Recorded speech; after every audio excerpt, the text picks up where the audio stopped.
We're going to begin today in chapter 32 of Exodus, verse 19. This is the events that take place after Moses comes down from the mountain.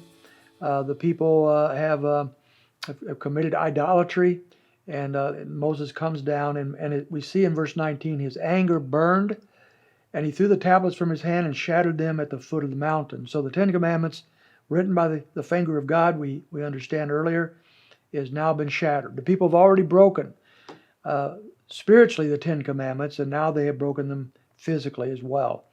Then he came down to them. He took the calf, verse 20, which they had made, and burned it with fire. So remember, the calf is made internally was wood. There's a layer of gold on the outside, so the gold would melt off, and the calf itself would be burned up. And then he ground it to powder, and he scattered it over the surface of the water, and made the sons of Israel to drink of it. So throwing it out on the water, and they drink of this water.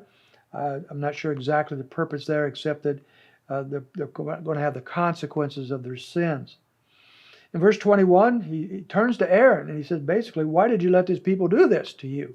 What did they do to cause you to do such an awful, awful thing? And Aaron says, do not let the anger of my Lord burn. You know the people yourself, and they are prone to evil. And so he says, I'm afraid of these people. You know what kind of people they are.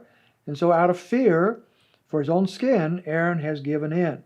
But then he says in verse 24, after he says they want Aaron to make a god for them, he says a very preposterous thing. He's trying to blame shift somehow, because we know that he created and molded this calf that he took out of the fire, or that he had shaped. But in verse 24 he says, so they gave it to me, and concerning their jewelry, and I threw it into the fire, and out came this calf. What a prop that is. What is he saying? It's like he didn't mean to create this calf. It just popped out of the fire. This is obviously not true, and Aaron is just lying and trying to save his own skin. Well, we drop Aaron at this point, and we pick up Aaron turning to the people here. He says, now, when Moses saw, verse 25, that the people are out of control, for Aaron had let them get out of control. So again, Aaron is being blamed. He was the leader when Moses was gone.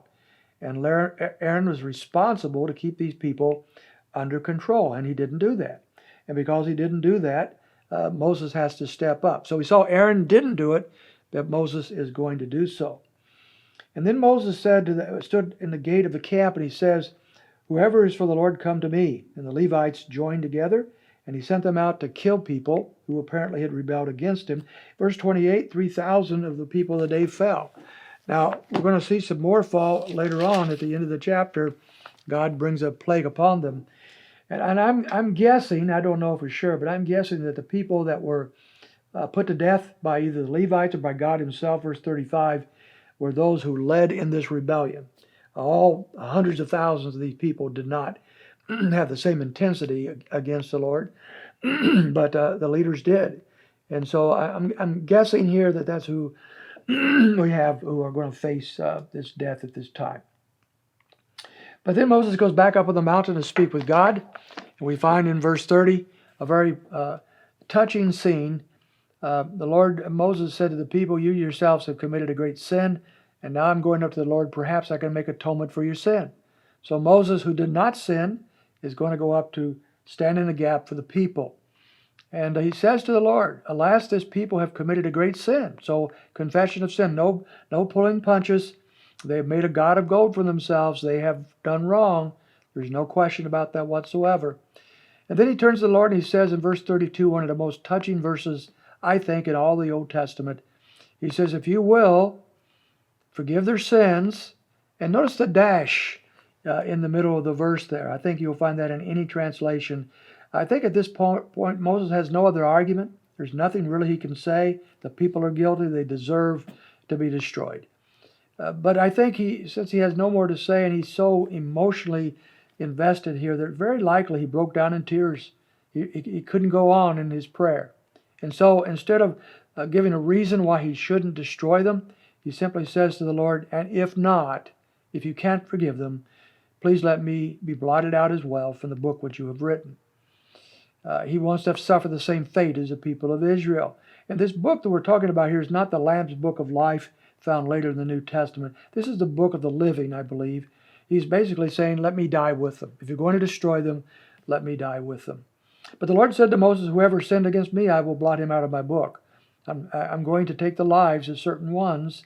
And he does so. In verse 35, the Lord smote the people because of what they did with the calf which Aaron had made. And so I do believe there is some immediate consequences for this action on the part of the people of Israel. And the Lord took the lives of many people, but he did not take the life of Moses.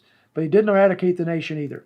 The nation will go on, but there are grave consequences showing up in chapter 33.